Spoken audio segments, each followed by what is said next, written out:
আমাদের চাঁপাইনবাবগঞ্জের ঐতিহ্যবাহী কালাইয়ের রুটি। কালাইয়ের রুটি চালের আটা, কালাইয়ের আটা দিয়ে, কালাই বলতে মশকলাইয়ের আটা দিয়ে তৈরি হয় এই রুটি।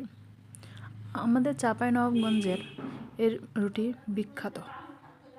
অন্যান্য জেলা আমাদের রুটি দেখে ধরন দেখে বানায়, কিন্তু এই ধরনের রুটি বানানো সম্ভব না তাদের কাছে।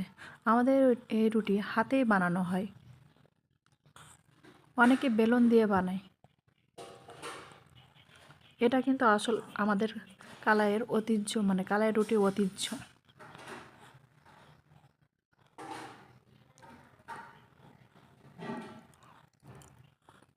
সকলে এই রুটি বানানো সম্ভব না হাতে এভাবে।